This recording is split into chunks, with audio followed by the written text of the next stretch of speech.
Hi everyone, welcome to my channel. Malam ini aku mau klarifikasi bercerita kenapa aku keluar dari rumah mantan majikanku. Keluar bukan berarti kabur ya, aku balik ke kantor. Aku kan baru datang, baru sampai Abu Dhabi, aku habis balik cuti. Baru datang ke Abu Dhabi, baru 3 hari di rumahnya, aku dimarahi hanya karena nggak potong salad. Hanya karena nggak memotong salad, aku dibilang nggak kerja sama majikanku. Gitu. Aku heran kenapa dia sampai kayak gitu sama aku. Dari dulu kenapa nggak ngomong kayak gitu? Dari dulu ketika dia masih hamil atau sebelum hamil, kenapa dia nggak ngomong kayak gitu sama aku? Hanya karena nggak memotong salad, aku dibilang nggak bekerja. Sakit juga hatiku. Mana-mana pembantu hatinya pasti bakal sakit dibilang nggak kerja. Apalagi aku sudah 4 tahun sampai 5 tahun kerja di rumahnya, menjaga anaknya yang bayi itu. Dulu susah dia nyari pembantu. Mantan majikanku ini susah. 6 orang Filipin masuk ke rumahnya interview, nggak ada yang sanggup, satupun nggak ada yang sanggup kerja sama dia. Dia ke office juga, mendatangi office di Abu Dhabi sini, office sana sini dia datangi, tapi nggak ada pembantu yang sanggup, nggak ada orang yang sanggup bekerja sama dia, memasak, membersih, menjaga anak. Nggak ada yang mau gitu. 10 kali aku bilang nggak mau, 10 kali majikanku memaksa dan mendesak aku untuk nyambung kontrak sama dia. 20 kali aku bilang nggak mau, 20 kali dia maksa aku untuk nyambung kontrak sama dia. Macam alasanku sama majikanku, karena aku nggak mau nyambung kontrak sama dia, dia maksa terus gitu. Aku nggak mau, karena orangnya pelit banget, ngirit, pelit. Dilarang makan ayam, dilarang makan daging, dilarang juga makan ikan. Lama-lama gitu kan sampai 10-20 kali dia maksa aku untuk nyambung kontrak sama dia. Dia mau nambah gajiku. Karena dia maksa-maksa terus, jadi beralasan apa lagi. Setelah 2 tahun ya dipaksa nyambung sama majikanku, diminta nyambung kontrak sama dia. Setelah 1 tahun lagi disuruh nyambung kontrak lagi. Setelah 3 tahun 3 tahun ya, mau berjalan 4 tahun, disuruh nyambung kontrak lagi sama dia gitu. Kayak apa namanya ya, dipaksa terus. Aku bilang nggak mau 20 kali, bilang nggak mau 20 kali, dia menyuruh aku, minta aku untuk bekerja sama dia. Setelah 2 tahun kan aku balik Indonesia, balik cuti, terus kembali lagi sampai 4 tahun gitu. Setelah 4 tahun aku balik cuti lagi ke Indonesia gitu. Terus aku balik ke sini dibawa bertengkar sama majikanku hanya karena nggak memotong salad. Aku dibilang nggak bekerja, sakit hatiku. Terus bertengkar hebat. Aku nggak bisa ngomong karena aku kan nggak berapa lancar menggunakan bahasa Inggris gitu. Aku bertengkar, aku menjawab semua pertanyaan majikanku itu lewat WhatsApp dari A sampai Z. Kelakuannya pas pertama aku datang ke rumahnya, menginjak rumahnya, sampai aku bekerja 4 sampai 5 tahun aku bekerja, semua aku ungkapkan di WhatsApp dan di kertas. Aku kasih surat dia sebelum aku keluar rumahnya. Aku buat surat, aku simpen di bawah itu apa namanya, tempat tidur. Di sana aku simpen suratnya. Dan bukan hanya aku saja yang dibuat seperti itu sama majikanku. Kayak sikapnya yang pelit itulah gitu. Pembantu part time orang Filipina yang kerja selama aku 3 bulan di Indonesia, dia orang Filipina itu kerja full time sama dia. Full time dari pagi sampai malam dia balik. Digaji besar sih, dikasih gaji besar karena kan pekerjaan banyak gitu, pekerjaan juga berat, jadi harus seimbang. Kalau nggak seimbang, Filipina itu juga nggak bakal mau kerja sama dia gitu. Tetapi soal makanan perlakuannya sama kayak aku. Tiap makan dia harus berdiri gitu, melihat kita makan sampai makanan kita habis. Dia berdiri sama aku juga dia seperti itu. Terus orang Filipina ini ngomongin mantan majikanku sama aku. Terus jadi karena dia ngomongin, jadi aku curhat semua gitu. Dia kan bertanya gitu, bertanya banyak, dia kasih, si PL ini ngasih aku pertanyaan banyak, jadi aku jawab, jadi aku ceritalah sama dia. Terus dia semua kasih tahu, majikanku dikasih tahu. Jadi majikanku itu seolah-olah terzolimi gitu sama aku. Dia kayak, kamu begini, si orang PL, si Filipin itu berdiri sama aku, kamu udah berapa tahun, kamu orang lama, berapa tahun kamu kerja sama aku, kamu kayak itu katanya, enggak berdiri sama aku katanya, malah orang Filipin yang baru berdiri sama aku. Dia nggak tahu padahal orang PL itu ngomongin dia, ngomongin sikapnya, ngomongin caranya ke dia gitu. Tiap makan dia begini, dia berdiri sampai selesai makan. Dia kalau pesan makanan dari luar kita nggak dikasih, cuma buat mereka aja. Pokoknya dikasih kerja banyak tetapi dikasih lapar, kata orang Filipin ini. Bilang sama aku gitu, tapi aku nggak kasih tahu majikanku. Aku nggak ngomongin orang sana sini gitu, nggak kasih tahu majikanku. Si ini si A ngomongin si B, si B kayak si B ngomongin si C gitu. Aku nggak kayak gitu orangnya, aku simpen gitu. Tapi karena orang PL itu ngasih tau majikanku, dan majikanku marah sama aku, seolah-olah dia itu terzolimi sama aku gitu. Kayak aku yang jahat gitu, jahat mulut lah, ngomongin dia begini, nggak berdiri sama dia. Kalau bukan dia yang ngomongin aku dulu gitu, sama orang PL itu, aku denger lo pakai telingaku. Kalau dia nggak ngomongin aku sama orang PL itu, aku nggak bakal bongkar semua, aku nggak bakal bongkar hitam putihnya gitu.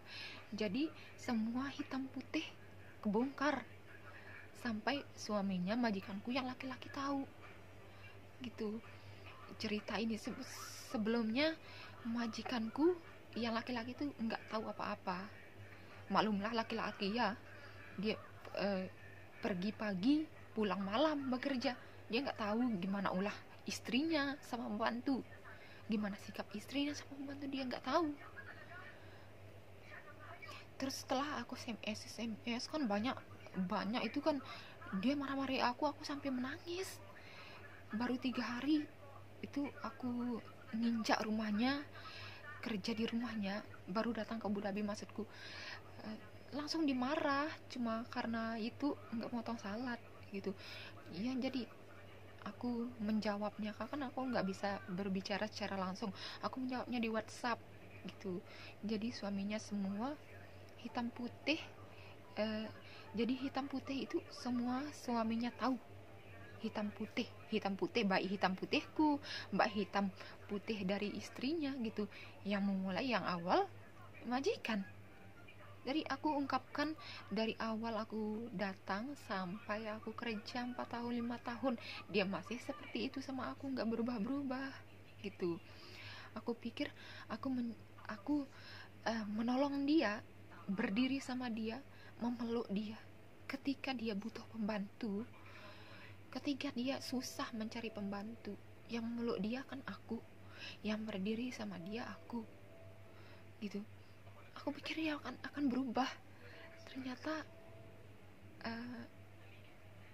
egonya tinggi ya, kayak sombong, cacian, hinaan itu kayak makanan setiap hari. Tapi aku tetap sabar selama 4 tahun. Setelah dia ngomong aku nggak bekerja hanya karena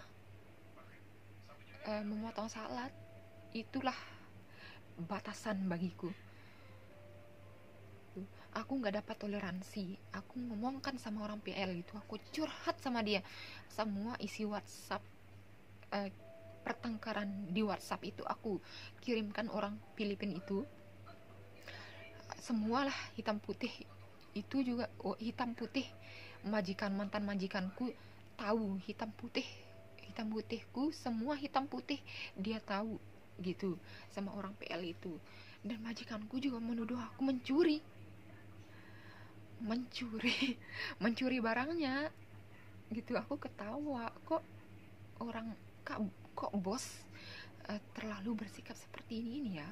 Aku dalam hatiku kayak gitu sambil ketawa sih melihat orang kayak gitu memandang sebelah mata orang yang nggak mampu gitu, menginjak membantu, mencaci, menghina. Terus setelah itu majikanku kayak malu gitu kan semuanya. Pagi-pagi itu malu, dia kayak berubah, majikanku yang laki kayak berubah, kayak respect gitu sama aku. Yang perempuan juga setelah bertengkar itu ada perubahannya sedikit, agak respect sama aku. Selama ini aku diam, tutup mulut, aku diam. Apapun dia komplain, apapun meskipun aku nggak ada salah ya, tetap dimarah. Aku nggak pernah, sedikit pun aku nggak pernah menjawab.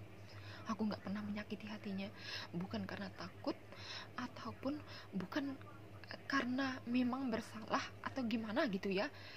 Aku hanya nggak mau menyakiti hatinya. Aku diam hanya karena nggak mau menyakiti hatinya, bukan berarti takut gitu. Setelah dia ngomong kayak gitu sama aku, itu, dan menurutku itu hanya adalah batasan bagiku. Setelah dia ngomong aku nggak bekerja hanya karena memotong salad, itu adalah batasan bagiku. Singkat cerita, setelah 5 hari aku kerja di rumahnya, aku kan baru datang ke Abu Dhabi, aku dikasih uang gaji full sebulan sama majikan. Aku tanya sama dia, kenapa kamu kasih aku uang, madam? Aku bilang gitu. Nggak usah, kataku, nggak perlu, nanti setelah aku kerja 1 bulan di rumahmu baru kamu kasih aku gaji full, aku bilang gitu. Nggak apa-apa, katanya, nggak apa-apa, itu gajimu kan kamu juga vacation, katanya, apa namanya ya, liburan ke Indonesia, cuti, katanya gitu. Ini gaji kamu, aku kasih, katanya gitu.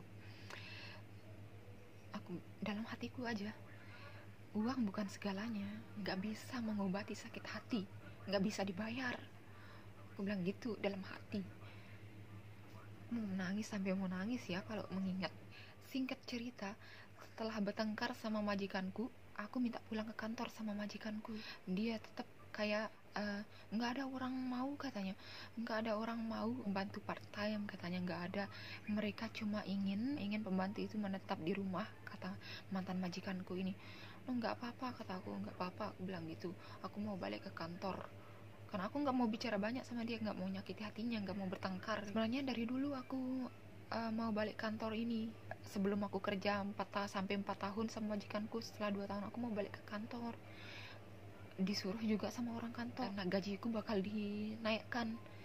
Karena memang kalau tiap 2 tahun itu gaji kita naik di mana-mana. Ya, karena aku menjaga perasaan majikanku, takut dia sakit hati. Sebab kalau aku balik ke kantor, majikanku bakal sakit hati berlipat ganda. Jadi aku nggak mau sangat-sangat menjaga perasaannya, karena dia sudah terlalu melampaui batas menyakiti hatiku. Sampai aku kerja 4-5 tahun sama dia nggak berubah-berubah, jadi udah batasan, gak dapat ditoleransi. Jadi aku minta balik ke kantor. Aku balik ke kantor. Yang si bayi ini yang umuran 3 tahun, jangan balik Indro, sedih banget. Aku sedih banget, harus meninggalkan dia, harus berpisah, nggak melihat dia lagi, nggak menjaga dia lagi. Sebenarnya aku sedih gitu, nangis sampai nggak dapat tidur malam. Bocilku bilang gini, Inggra, ya dia kan manggil aku Inggra gitu. Inggra, jangan pergi. Kalau kamu pergi, siapa akan menjaga aku, katanya, siapa yang akan memberi aku makan. Inggra, jangan pergi, kata bocil itu yang aku jaga. Jangan pergi, katanya, pembantu baru tinggal sama mama, kamu tinggal di kamarmu. Pembantu baru tidur sama mama, maksudnya itu pembantu tidur sama mama, kamu tidur di kamarmu, katanya. Jangan pergi, jangan tinggalkan aku, katanya gitu. Pokoknya sedih banget. Aku nangis dalam mobil, pakai taksi, aku nangis dalam mobil. sedih karena anak ini gitu menganggap dia sebagai anakku sendiri. Dan majikanku juga sempat menangis di tengah pintu ketika aku keluar dari rumahnya. Mungkin karena dia sakit hati. Sebab aku tahu kalau aku keluar dari rumah, kalau dari dulu aku keluar dari rumah, hatinya bakal sakit gitu. Sakit berlipat ganda. Seperti yang aku rasakan di dalam hatiku berkata sendiri, kamu harus merasakan apa yang aku rasakan. Aku bilang gitu, kamu pasti akan merasakan, aku akan buat kamu sakit hati, aku bilang gitu. Jadi ya seperti itulah caraku membalas sakit hati, dengan keluar dari rumahnya, balik ke kantor. Dan singkat cerita, alhamdulillah sekarang aku kerja di luar, teman-teman. Aku ngekos, bayar sendiri, makanan bayar sendiri. Alhamdulillah aku ketemu sama bos yang tepat, bos yang berhati besar meskipun pangkatnya tinggi, sampai mereka menganggapku sebagai adiknya sendiri. Mungkin cukup sampai di sini ya curhatanku, ceritaku, teman-teman, karena ini udah jam 10:20 ya Abu Dhabi malam. Terima kasih buat teman-teman yang sudah menyimak, menonton videoku. Bye bye.